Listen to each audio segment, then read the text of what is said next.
할렐루야. 이 시간 하나님 만나는 기쁨이 있기를 주의 이름으로 축원합니다. 생애 최고의 날이 되시기를 축원합니다. 참 자유인의 삶, 어떤 삶이라고요? 금주 금요일이 8월 15일이죠.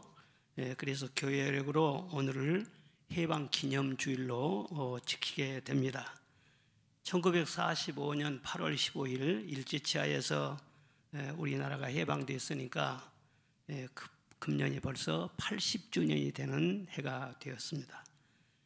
우리나라는 36년 동안 일제의 압제로 인해서 온갖 고통을 많이 당했습니다.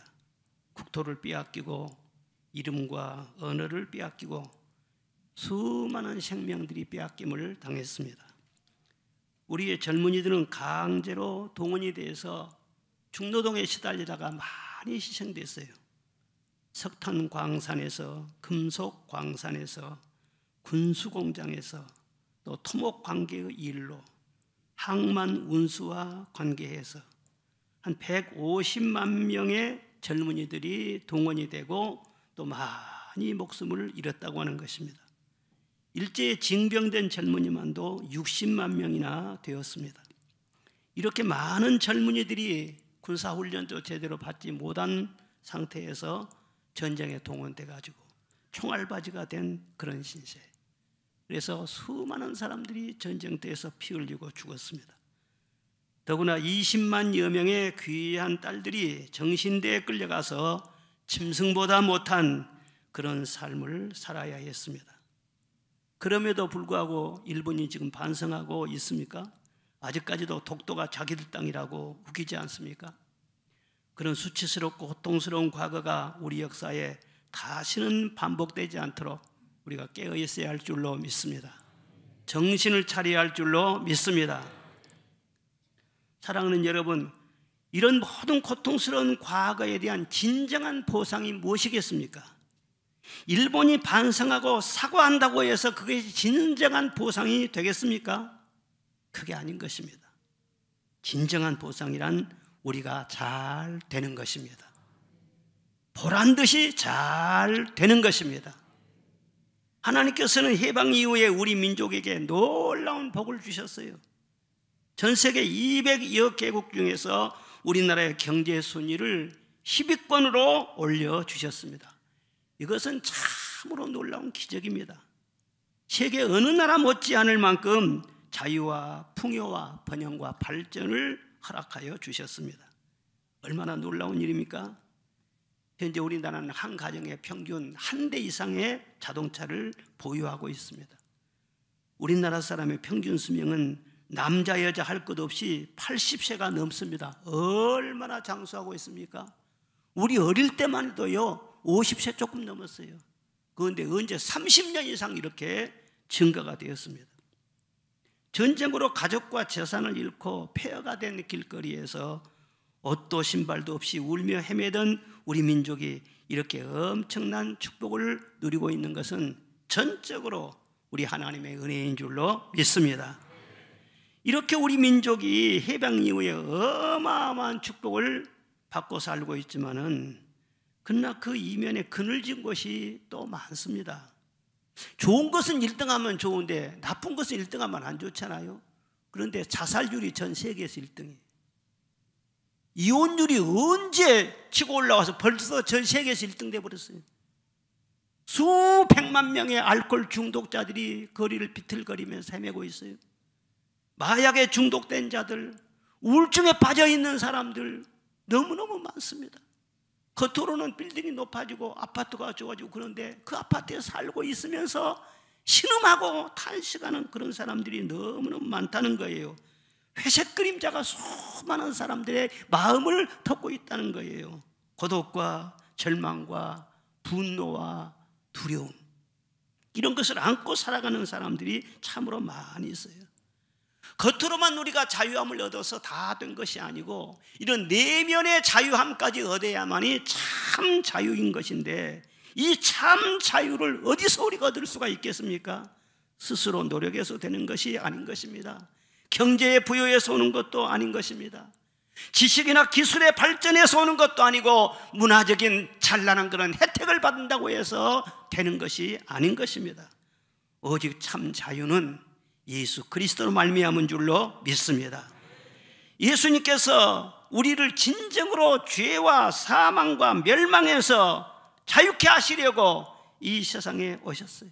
죄를 범하는 자마다 죄의 종이라고 했는데, 죄를 지은 사람은 죄의 어마어마한 힘이 그를 누르고 지배하고 있는데, 그를 건져주기 위해서 우리 예수님이 세상의 하늘 보좌를 버리시고 내려오셔서 저와 여러분의 모든 죄짐과 무거운 인생의 괴로움을 다 대신 짊어지기 위해서 그 무거운 십자가를 지고 골고다 언덕으로 올라가셨어요.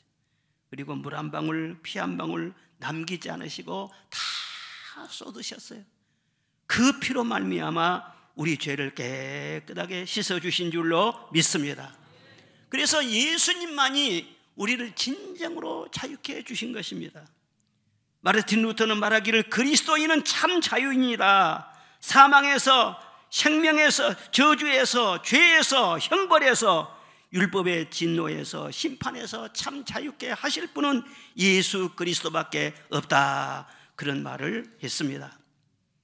성경에 보면 애굽에서 해방된 이스라엘 민족도 참 자유를 누렸는데, 구원을 받았다고 좋아했는데, 그런데 사실 알고 보면은요, 그들도 참 자유를 누리지를 못했어요. 이스라엘은 가나안 땅에 들어가서 나라를 세웠습니다. 한때 나라가 부강하기도 했습니다. 그런데 나중에는요, 죄를 짓고 점점 나라가 기울어지면서 기근으로 시달려, 전쟁으로 시달려, 전염병으로 고통을 당해 결국은 많은 고통을 당하다가 바벨론에 붙잡혀 포로로 끌려갔습니다. 그 후에는 아수르로 또 끌려갔습니다. 포로에 기환된 다음에도 헬라에 붙잡힌 바 되고 로마에 붙잡힌 바 되고, 예수님이 이 세상에 오실 때도 로마의 속국으로 있었던 것입니다. 여러분, 어느 나라든지 민족이든지 어느 개인이든지 예수 그리스도를 믿고 예수 그리스도께서 참 자유케 해주지 않으시면 진정한 자유를 절대 누릴 수가 없습니다. 우리는 정말 하나님 앞에 감사해야 할 것이, 천에 하나 만에 하나 모래알같이 많은 사람 중에서 저와 여러분 한 사람 한 사람을 택하여 주신 줄로 믿습니다. 은혜로 불러주신 줄로 믿습니다. 그래서 하나님을 아버지라고 부를 수 있게, 영원한 저 천국에 들어갈 수 있는 영생의 복을 내려주시고, 이 세상에서 사는 것도 어디에서 살든지 우리는 외롭게 사는 것이 아닙니다. 혼자 사는 것이 아닙니다. 저녁에 잠을 잘 때도 혼자 잠자는 것이 아니에요. 항상 주님께서 날개로 덮어주실 줄 믿습니다. 성령으로 품어주실 줄 믿습니다. 그래서 우리가 참 자유인이 된 것입니다. 그런데 참 자유인이 됐다고 할지라도 참 자유인의 삶이 또 뒷받침이 돼야 돼요. 자유인이 됐다고 해서 자유란 것은 방종이 아니에요. 아무렇게 살아도 된다는 것이 아닙니다. 참 자유인의 삶을 살아야 그 자유를 충만하게 누릴 수가 있는 것입니다. 어떤 삶으로 살아야 됩니까? 첫째로는 예배 중심으로 살아야 됩니다. 무엇 중심으로 살아야 돼요? 그렇죠. 오늘 성경 말씀 보면 너는 여호와를 기억하라, 은혜를 잊지 말라, 거듭거듭 강조하고 있어요. 잊지 아니하도록 삼가해라, 잊어버릴까 염려하노라. 너 여호와의 은혜를 잊어버리면은 다른 신을 따라가게 되면 너는 멸망을 당하게 된다. 그런 말씀들이 계속 여기 반복에 나오고 있습니다. 하나님 말씀이 뭐냐 그러면, 이스라엘이 아무리 출애굽을 하고 광야에서 놀라운 기적을 경험하고 큰 구원과 큰 이적을 체험했다고 할지라도 그 엄청난 은혜를 잊어버리는 순간에 하나님과 관계가 느슨해지고 결국은 관계가 끊어지게 되고, 그러면 하나님과 관계가 끊어지면 공백 상태로 그대로냐? 아닙니다. 반드시 다른 신을 따라가요. 반드시 바알 신을 숭배하게 돼요. 그러면 멸망이라는 거예요. 그러니까 하나님과의 관계가 항상 친밀한 관계에 있는 거예요. 이게 바로 핵심이라는 거예요. 그 은혜를 잊지 않기 위해서 늘 찬송하고 늘 감사할 때 하나님이 영광을 받으시고, 그 관계가 친밀해지면 하나님이 은혜 위에 은혜를 더하여 주시지만은, 은혜를 잊으면 다른 신을 쫓아가고 세상 욕심을 쫓아가고 쾌락을 쫓아가고 그러다가 다시 죄와 고통의 종이 될 수밖에 없다는 거예요. 그런데 어떻게 하면 항상 그 은혜를 기억하면서 잊지 않게 될 것입니까? 우리 인간은 타락할 때 기억력까지 같이 타락해버렸어요. 그래서 잊어버려요. 그래서 나쁜 것은 자꾸 기억해. 10년 전에 남편이 나 서운하게 했던 그것은요 다 기억하고 있어요. 싸울 때마다 그것이 다시도 나오고 어쩌면 그렇게 기억력이 좋은지 몰라. 근데 그동안 섭섭하게 해준 것만 있겠어요? 잘해준 것이 얼마나 많은데, 잘해준 것은 기억을 안 해. 또 다 잊어버려. 까맣게 몰라. 까마귀 고기를 먹었는지 하여튼 몰라요. 큰 은혜를 입고도, 큰 사랑을 받고도 우리 기억력이 타락해가지고는요 은혜 받은지 그 생각이 잘 나지 않아. 이 세상 살면서 뭐 세상 흉흉한 바람이 불고 어려움이 많아요. 그런 배를 타고 가다가 막 바람이 일어나고 물결이 치고 그러면 막 멀미가 일어나고 막 그런 것처럼 다시 근심에 빠지게 되고 막 두려워하게 되고, 하나님 한 번도 사랑도 받지 않은 것처럼 막 그렇게 그냥 하나님의 사랑을 의심하게 되고, 이게 바로 우리 연약한 인간의 모습이라는 거예요. 그래 하나님께서 어떻게 하면 항상 은혜를 기억하고 하나님의 사랑 안에 살게 하실까 생각하시다가 절기를 지켜라 그렇게 말씀하신 거예요. 그래서 성경에 보면은 출애굽기 전에는 절기나 제사나 그런 게 없었어요. 형식을 갖춘 제사나 예배의식은요 출애굽 이후에 하나님께서 계시해 주신 것입니다. 그 이스라엘 절기 중에서 유월절이 가장 큰 절기 아닙니까? 그리고 유월절이 되면은요 어린이나 어른이나 남자 여자 할 것 없이 다 가리지 않고 쓴나물을 먹어요. 그리고 누룩 없는 빵, 딱딱한 그 빵을 먹는 것입니다. 그리고 출애굽의 밤을 기억하는 거예요.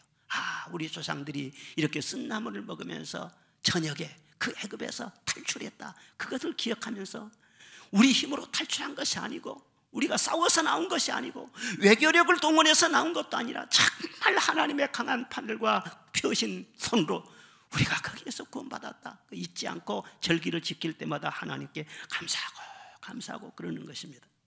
우리가 왜 예배를 드립니까? 이 예배의 모든 형식을 바로 하나님께서 우리에게 선물로 주셨는데, 우리는 이 예배를 드릴 때 무엇을 얻기 위해서 드리는 것이 아닌 것입니다. 사실은 이미 우리는 큰 구원을 받았어요. 어마어마한 사랑을 받았어요. 그래서 그 은혜를 기억하며 잊지 않기 위해서, 다시금 그 기억이 새로워지면서 은혜의 감격이 다시 한번 차오르기 위해서 우리 하나님께 영광을 돌리는 마음으로 이 예배를 드린 줄로 믿습니다. 그래 하나님 앞에 감사해서 영광을 돌리면은 우리 하나님이 가만히 계시지 않지요. 아들을 아끼지 아니하고 우리를 위해서 내어주신 이가 무엇을 아끼시겠어요? 또 하나님 손에 뭐가 부족한 거 있겠어요? 그래서 예배를 잘 드리고 은혜를 잊지 아니하면 다시는 종의 멍에를 매지 아니하도록 심령에 평안을 주시고 자유를 주시고 기쁨을 주시고 세상을 이길 수 있는 능력을 부어주실 줄로 믿습니다. 그래서 예배라고 하는 것은 우리 영혼의 심장과 같은 것입니다. 심장에서 모든 피를 생산해서 흘려 보냄으로 말미암아 온 전체 전신이 살게 해 주시는 거예요.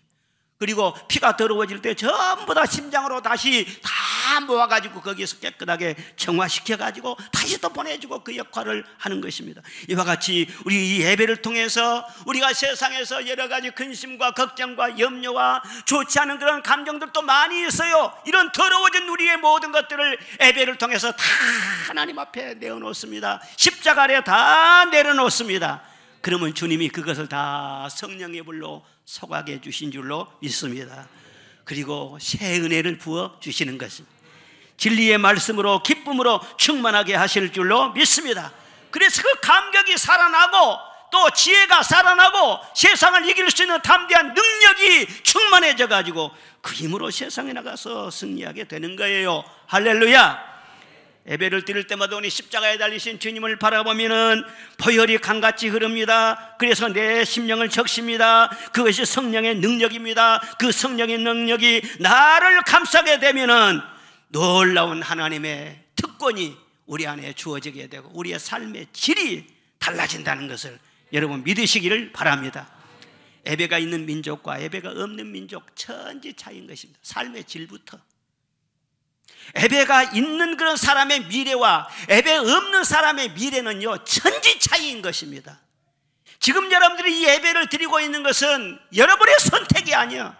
하나님이 여러분 한 사람 한 사람을 사랑하셔서 불러주셔가지고 이 예배를 통해서 하늘의 은혜를 받게 하여 주시고 여러분의 미래를 밝은 햇빛같이 빛나는 미래로 만들어 주신다는 것을 감사하시기를 바랍니다.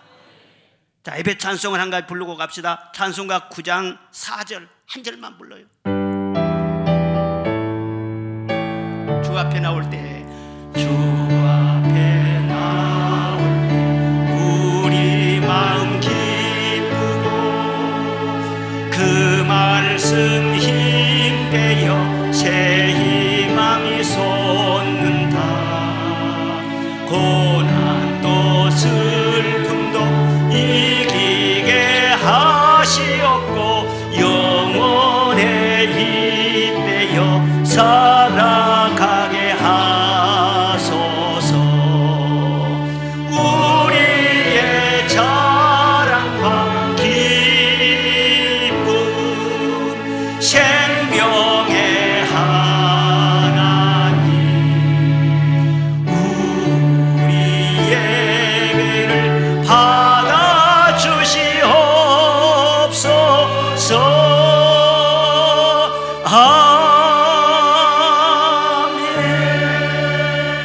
우리 예배를 받아 주시옵소서.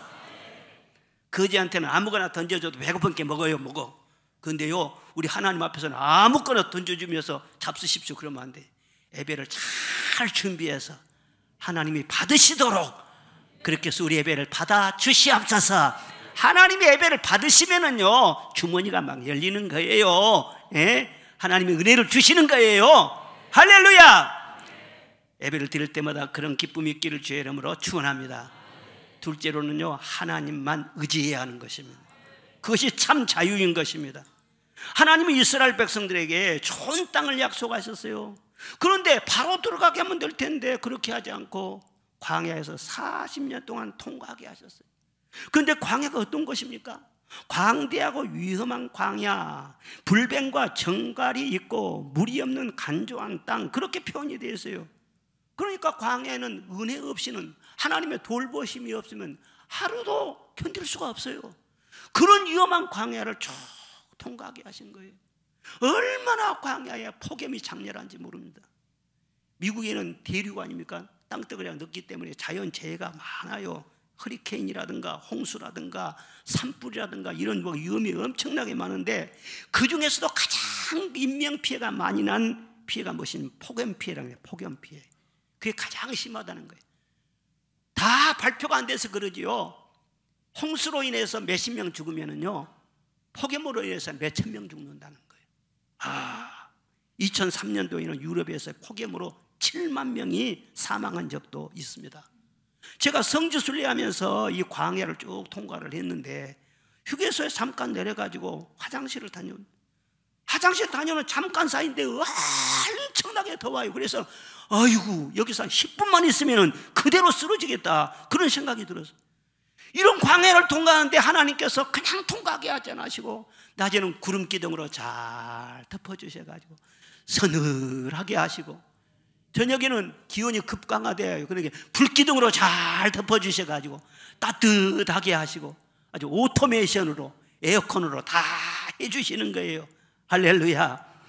그리고요, 어디 가서 뭐 베이커리가 있었고 빵 사 먹을 겁니까? 그런데 하나님께서 하늘 양식 만나를 날마다 신선하게 내려주시고, 물이 없는데 반석에서 샘물이 솟아나게 하시고, 옷이 헤어지지 않게 하시고, 발이 신에 닳지 않게 해주시고, 40년 동안요, 한순간 말에 자기 백성들을 보호해주시는 거예요. 여러분, 우리도 지금 이 구원받은 하나님의 자녀지만 이 세상에 사는 동안은 광야 인생을 사는 겁니다. 광야를 지금 우리가 통과하고 있는 것입니다.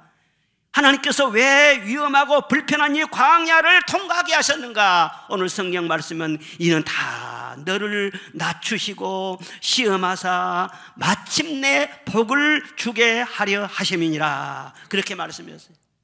광야를 통과한 목적이 무엇이냐? 낮추신다는 거예요. 사람은 끼가 있어요. 조금만 틈이 벌어지면은요, 끼가 있어갖고는 교만해져. 얼굴만 마사지만 이쁘게 하고 하단 말이야, 교만해져. 머리만은요 싹 만지고 하단 말이야, 하면서 교만해져. 하여튼 누구보다 조금 더 잘나고 조금 더 앞서가고 좀 돈 푼이나 벌고 그러면은요 그냥 교만해져. 그럼 교만은 패망의 선봉이죠. 교만하면 모든 좋은 거 다 떠나가 버려요. 하나님이 싫어해요. 물러가, 저리가 그런다고. 그래서 항상 겸손해 가지고요, 하나님이 은혜를 주시려고, 낮추게 하시려고 우리에게 그런 어려움도 주신다는 거예요. 여러분, 병으로 말미암아 가난과 관계의 고통과 가는 길이 막히고 또 삶의 진전이 없고 인내와 기다림이 있게 하고 그런 어려움이 있을 때 복잡하게 생각하지 말고 이런 상황에도 하나님이 나와 함께하고 계심을 믿습니다. 그리고 잔소리 말고 낮추는 거예요. 하나님 엎드려서 도와주시옵소서. 하나님 불쌍히 여겨 주시옵소서. 다 자기를 낮추면은요, 하나님께서 바로 긍휼을 베풀어 주세요. 오래 기다리지도 않습니다. 아무리 지식이 많고 잘 나가고 떵떵거릴 만큼 잘 산다 할지라도 절대 여러분 교만하지 마시기를 바랍니다. 지금까지 살아온 것도 하나님의 도움으로 사신 줄로 믿습니다. 하나님만 의지하고 잘 돼도, 아무리 의지하고 하나님이 잘 된다고 할지라도 하나님께서는 더 잘 되게 하시는 비밀 카드가 있다는 것을 믿으시기를 바랍니다. 앞으로 하나님께서 도와주시면 여러분의 삶이 얼마나 멋지게 되겠어요. 근데 한 가지 조건이 뭐냐면 따라합시다. 주 외에는 없습니다. 하나님 외에는 나의 도움이 없습니다. 이거 한 가지를 다 붙잡아야 돼.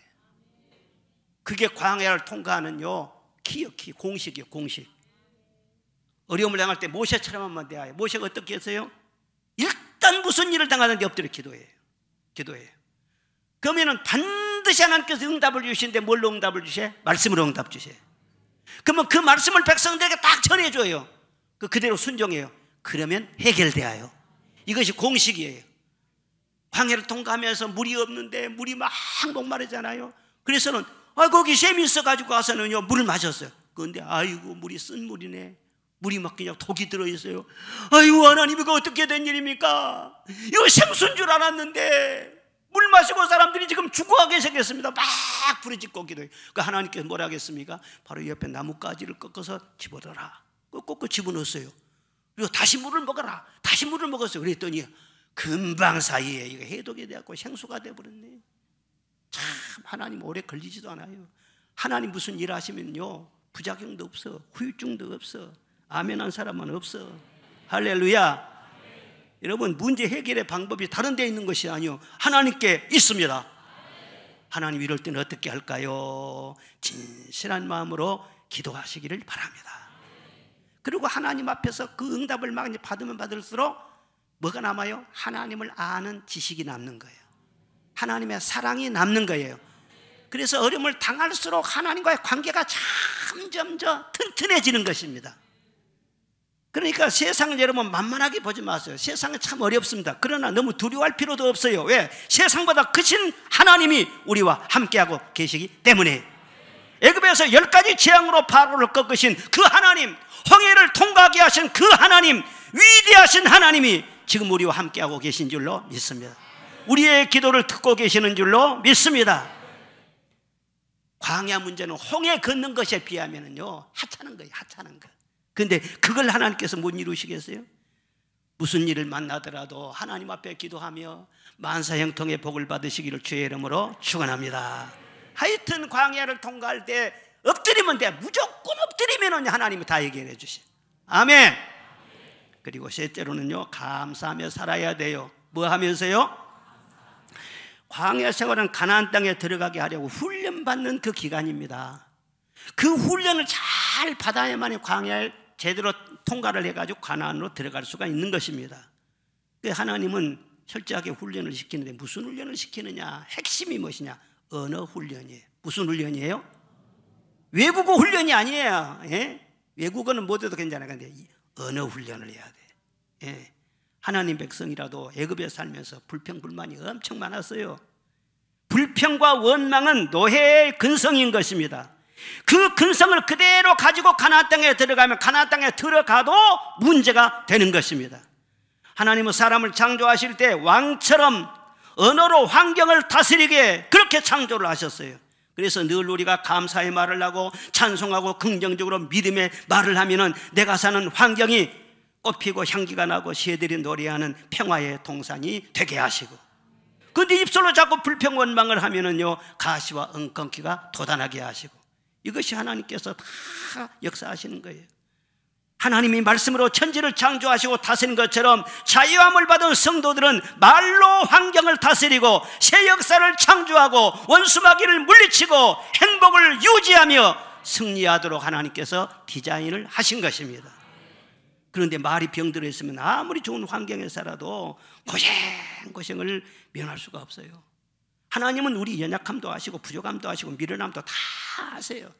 그리고 우리 실수한 것도 다 아세요. 또 완벽한 것도 하나님은 절대 바라지도 않습니다. 그런데 한 가지 하나님께서 확실하게 챙기신 것이 있어요.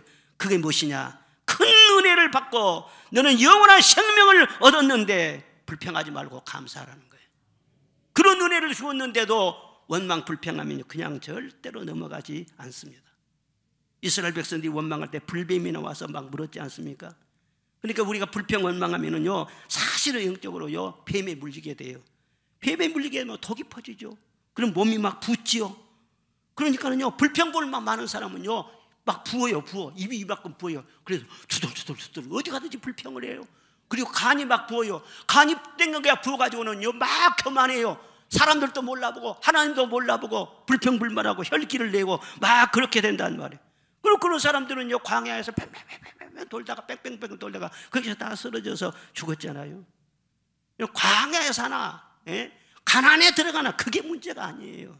어디든지 감사하며 살면은요 그것이 바로 천국이 될 줄로 믿습니다. 천국이 다른 것입니까? 하나님이 함께 하시고 하나님이 다스리시면 천국이 되는 것이지. 내 영혼이 은총 입어 중한 죄짐 벗고 보니 슬픔 많은 이 세상도 천국으로 화하도다. 높은 산이 거친 들이 초막이나 궁궐이나 내 주 예수 모신 곳이 그 어디나 하늘나라. 할렐루야. 어떤 환경이 문제가 아니에요. 높은 산이 거친 들이 문제가 아니에요. 어디든지 내 주 예수 모시고 감사하고 찬송하고 살면은 하나님께서 환경을 변화시켜 주시고 천국으로 만들어 주시고 과상 걷기를 제하여 주시고. 노예는 좋은 것을 봐도 절대로 좋은 말을 못해요. 왜? 노예는 말 못하게 해버리니까. 말할 수 있는 권리가 없어요. 좋은 것을 봐도 절대 좋단 말을 못해. 꽃을 봐도 아름다움을 느끼지도 못해. 금은 보화 속에 산다 할지라도 아무런 기쁨이 없어. 기쁨이 있어도 기쁨을 표현을 못하게 만들어버려요. 그러니까 자유인만 노래할 수 있고 감사할 수 있는 것입니다. 생명이 어디 있습니까? 행복이 어디 있습니까? 승리와 축복이 어디 있습니까? 여러분의 입술에 있다는 것을 기억하시길 바랍니다. 노예는요 말을 빼앗아 버려요. 그런데 자유인만 말할 수가 있는 거예요. 감사하면은요 어든지 아무리 광야 인생 통과하면서 고생하고 힘들고 한다고 할지라도 여러분 애굽에서 고생한 거 달라요. 구원받지 못할 때 고생은요 소망이 없는 고생이에요. 개고생이에요 그것은. 그런데 광야의 고생과 어려움은요 다 지나가는 거예요. 하나님의 은혜 안에 있기 때문에 하나님께서 다 감당보다 시험은 허락하지 아니하시고 반드시 우리 미래에는 내일의 희망이 있는 것입니다. 그래서 범사에 감사할 수 있는 거예요. 나는 좋다라고 하는 제목의 시가 있는데 누가 그 시를 쓰셨느냐? 위암수술을 받고 강남 삼성의료원에서 치료 중이던 고은 목사님, 지금 천국 가신 고은 목사님이 병상에서 지은 시예요. 한번 들어보세요. 내가 암병이라면 모든 환자들의 친구가 되어서 좋다. 내가 치료된다면 그들에게 또한 희망이 되어서 좋다. 치료되지 않는다면 주님의 부르심에 순종할 수 있어서 좋다. 내가 암병이 아니라면 모든 사랑하는 사람에게 근심되지 않아서 좋다. 나는 이 일로 내 인생을 돌아보며 단 한 번 위대한 결단을 할 수 있는 시간을 주셨음에 감사할 수 있다. 나는 언제나 이래도 저래도 좋다. 암병 들어가지고 좋다 그러고 시를 썼네. 그때 다 돌아가신다고 했어요. 그 위장은 거의 다 드러내버렸어요. 그런데도 완치돼 가지고 20년 더 사셨어요. 그리고 그 큰 성전 건축하고 목회를 더 잘 막 힘있게 하시고 그러다가 작년 말에 천국 가셨죠. 감사하면 기적이 일어납니다. 할렐루야. 그리스도의 삶을 어떤 사람이냐, 이래도 좋고 저래도 좋고, 이게 그리스도의 삶이에요. 할렐루야. 범사에 감사하시기를 바랍니다. 그리고 네 번째, 섬기는 종으로 살아야 됩니다. 우리는 죄의 종, 사망의 종, 마귀의 종로로 다다가 자유함을 얻은 사람들이에요. 아들의 명분을 얻었고 참 자유를 얻었습니다. 그런데 그 자유는 거저 얻은 것이 아닙니다. 우리는 거저지요. 우리는 공짜로 받았지요. 그러나 우리 주님이 피값을 지불하셨어요. 피로 값을 지불하시고 우리를 사신 것입니다. 그러므로 우리는 이제 주님의 것이 된 거예요. 나는 내 것이 아니라 주님의 것이라고 고백하는 사람들이 진정한 그리스도인들인 것입니다. 그래서 우리 중에 누구든지 자기를 위하여 사는 자가 없고 자기를 위하여 죽는 자도 없도다. 우리가 살아도 주를 위하여 살고 죽어도 주를 위하여 죽나니 그러므로 사나 죽으나 우리가 주의 것이로다.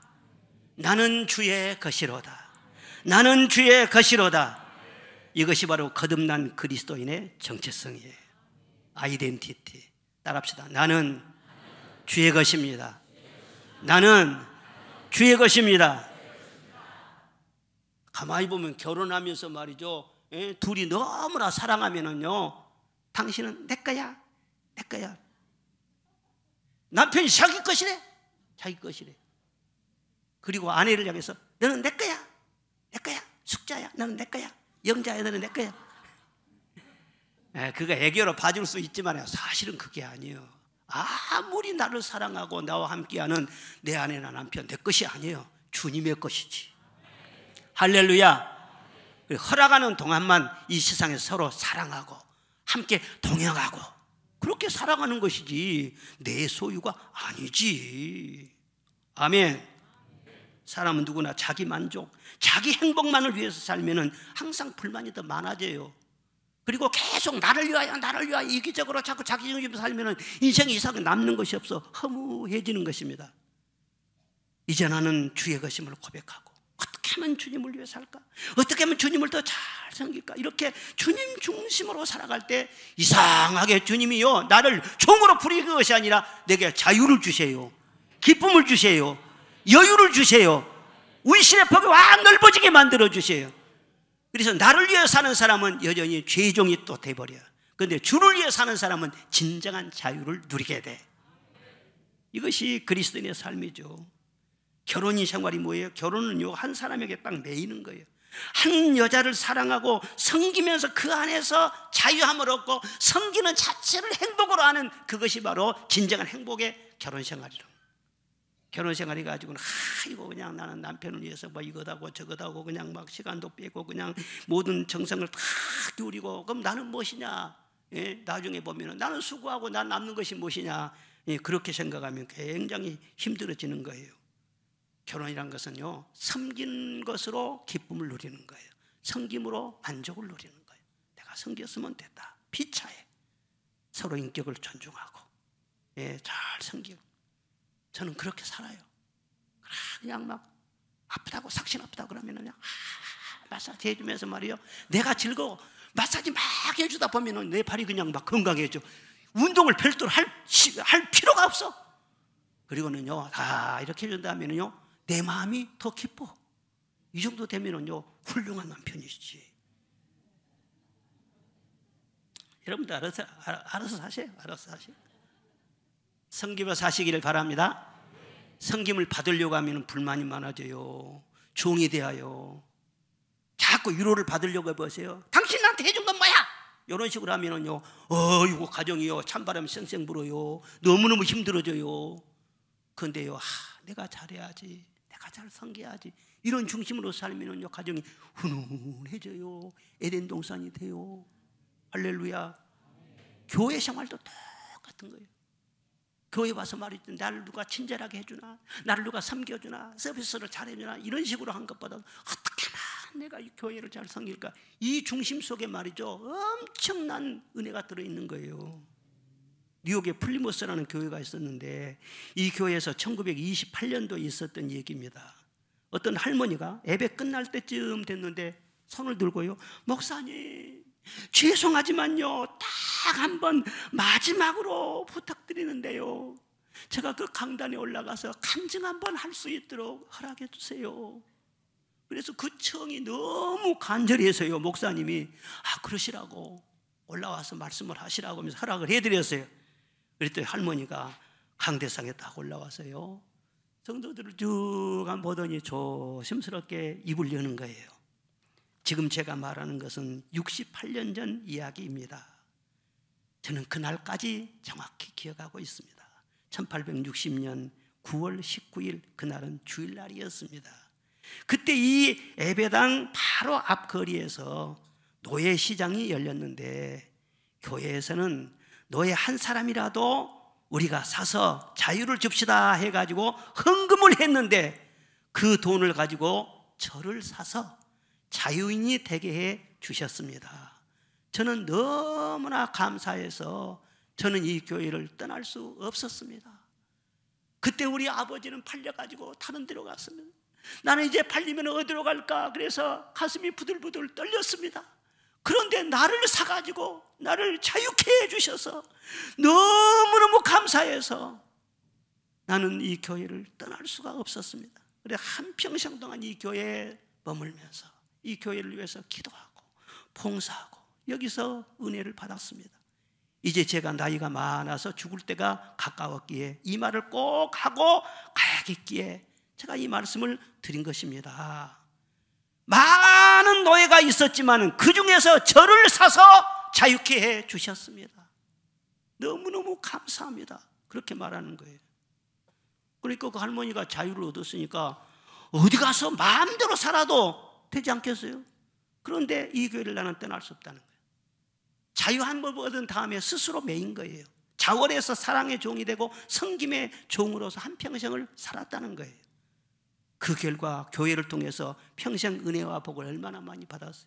거기에서 다 결혼도 하고 거기서 자녀들도 낳고 그 주변에 살면서 거기에서 평생 일을 하면서 건강하게 행복하게 그렇게 살다가 마지막 순간이 와서 말이죠, 굉장히 두려워하고 허무해한 사람들이 많은데 마지막 순간이 얼마나 아름답습니까? 사랑하는 여러분, 그 할머니만 그런 게 아니죠. 우리도 사실은 교회를 통해서 은혜 받고 교회를 통해서 양육을 받고 교회를 통해서 치유받고 교회를 통해서 사랑받으면서 여기까지 온 줄로 믿습니다. 이 교회는 누구의 것입니까? 주님의 몸이에요. 모르는 사람들은 교회가 목사님 것인 줄 알아. 장로교회라고 장로님 것인 줄 알아. 어떤 돈 많은 사람들이 막 목소리 크면은 그 사람 것인 줄 알아. 절대로 그러지 않습니다. 이 교회는 주님의 몸된 교회예요. 이 교회를 가까이 하는 것이 주님을 가까이 하는 것이고, 이 교회를 섬기는 것이 주님을 섬기는 것이고, 이 교회를 사랑하는 것이 주님을 사랑하는 것이고, 그런 중심이 우리에게는 언제나 있어야 돼요. 그런데 오늘날 교회는요, 우리 교회뿐만 아니라 우리나라의 많은 교회들이 안팎으로 많은 공격을 당하고 있어. 그리스도가 있으면 적그리스도가 있잖아요. 그 상대가 있기 때문에 그렇죠. 많은 공격을 당하고 있어. 교회를 사랑하며 섬기는 사람은 교회에 대해서 참 걱정이 많은 것입니다. 우리 교회가 지금까지 잘 나왔는데 더 평안하고 부흥되게 하여 주시고, 우리 교회 오는 사람들마다 다 주님 만나게 하여 주시옵소서. 그리고 교회가 잘 돼야 되기 때문에 어떤 흠이 있더라도 그것을 덮으려고 하는 거예요. 사랑하면은요, 내 딸이 뭐 흠이 있어. 그런데 딸에 대해서 누가 말하고 말해요. 딴 데 섣볼 때가 가까우면은요, 우리 딸의 과거에 대해서는 절대로 말하잖아요. 우리 딸은요, 너무나요 순박해가지고 아무 물정도 모르고 치마폭으로 싹 덮어버려. 딸 허물을 말하는 사람 누가 있어요? 교회도 설령 어떤 흠집이 있을지라도 교회를 사랑하는 사람은 절대 함부로 비방하거나 함부로 트집잡거나 말하지 않습니다. 허물을 덮어버린 것입니다. 그런데 교회에 대해서 함부로 그냥 말을 하고 함부로 공격성 말을 하고, 이게 바로 포도원을 흐는 작은 여호와 같은 거라는 거예요. 흠이 있어도 덮으려고 할런지라 사실이 아닌데도 거짓으로 비방하고 함부로 말한다면요, 얼마나 그 입이 복이 없겠어요. 우리 교회가요 그동안 많은 어려움을 당해왔었는데, 전에는요 교단에서도 WCC에 속한 교회라고 해가지고 공격하는 사람이 있었어, 그전에는. 그런데 지금은요 또 WEA에 속했다고 비방하는 그런 사람들이 또 있어. 여러분, 우리가 속한 교단은요, 우리 총회는요, 어떤 개인이나 어떤 단체도 WEA와도 상관이 없고 WCC와도 전혀 관련이 없어요. 참여하지도 않고 있고 협조한 바도 없다고 말이에요. 그런데 말이에요 관련이 되어 있다고. 내가 WEA가 뭔 줄 압니까? 어디 돌아다닙니까? 그런데 설령 있을지라도 허물을 덮고 교회를 걱정해주고 위해서 기도하려는지라 교회에 대해서 말이죠 함부로 비방하고 함부로 틈집을 잡고 포돈을 휘우는 자군요, 교회에 대한 사랑이 없어요. 그렇게 하면 안 되는 거예요. 자, 고린도전서 10장 31절 말씀 시작. 먹든지 마시든지 무엇을 하든지 다 하나님의 영광을 위하여 하라. 유대인에게나 헬라인에게나 하나님의 교회나 거치는 자가 되지 말고, 할렐루야. 하나님의 교회에 거치는 자가 되지 말라고 했잖아요. 교회에 힘이 되는 자가 되라는 거예요. 교회를 위해 기도하는 자가 되라는 거예요. 교회를 보호해 주는 자가 돼야지 말이죠. 아무 잘못도 없는데, 아무런 무슨 사실도 아닌데 거짓말 가지고 비방하고 그러면 되겠어요? 여러분 잘 아시기 바랍니다. 요즘 많은 우리 한국의 그리스도인들 중에서 이데올로기에 매여 있는 그리스도인들이 많아요. 신앙생활 하면서도요, 신앙보다 이념과 자기의 사상, 이것이 말이에요 신앙 위에가 있어요. 그래서 자기 이념이나 이데올로기에 맞지 않으면요 예수님도 필요 없어. 그거 무서운 겁니다. 그래서 그것이 진리인 양 그렇게 주장하고 그것이 의인 양 주장하는데 예수 그리스도 위에는 의가 없어요. 의가 없어요. 성경 말씀에 좌로나 우로나 치우치지 말라고 했잖아요. 왜 한쪽으로 치우쳐서 상대방에 대해서 공격을 하고 자기만 옳은 줄로 생각하고 이데올로기에 매이지 말란 말이에요. 진리에 붙잡힌 바 돼야지. 예수님께 붙잡힌 바 돼야지. 예수님의 사상은 뭐냐? 내가 옳다는 걸 주장한 것이 아니라 어떻게 하면 살릴 거, 어떻게 사랑할 거, 어떻게 잘 섬길 거, 이것이 예수님 정신이에요. 할렐루야. 절대 편가르게 하지 마세요. 예? 이 중심으로 살면 하나님의 교회를 위해서 어떻게 하면 잘 섬길까, 이런 중심으로 살아보세요. 그러면 제가 경험해 보니까 그 속에 어마어마한 능력이 있어요. 어마어마한 기쁨이 있어요. 오늘 성경 말씀 보면은요, 이스라엘 백성들의 복을 주셨잖아요. 출애굽도 했잖아요. 지금도 은혜를 주시잖아요. 그런데 아니야, 이게 다가 아니고 내가 주실 복이 남아있어. 그 복을 뭐라고 표현했냐, 따라합시다. 마침내 복을 주시리라. 마침내 복을 주시리라. 마침내 복, 큰 복이 남겨져 있는데 그 복은 어떤 사람에게 주시는 복이냐? 하나님을 중심으로 섬기는 자, 주님의 교회를 중심으로 섬기는 자, 평생도록 변함없이 섬겨보십시오. 그 안에 어마어마한 비밀이 있고 어마어마한 능력이 있어. 어마어마한 축복이 있어. 저는 솔직히 그렇습니다. 저는 주의 종전을 삼아주신 건다는 너무나도 감사해요. 너무나도 감사해요. 내가 주의 종으로서 평생 주님의 일 조금 했다고 주님의 은혜에 비하면 내가 일하는 것은요 만분의 100만분의 1도 안 돼. 그런데 그 조금 수고를 했다고 하나님께서 내게 엄청난 위로를 주시고 기쁨을 주시고 어마어마한 복을 주시는 거예요. 너무나도 감사합니다. 내가 죽을 때까지 그 마음 변치 않고 주님을 위해서 살아야죠. 여러분도 그렇게 사시기를 바랍니다. 이것이 참 자유인의 삶의 모습인 것입니다. 오직 예배 중심으로 하나님만 의지하면서 범사에 감사하면서 주를 위해 살아가는 참 자유와 행복을 누리시기를 주의 이름으로 축원합니다.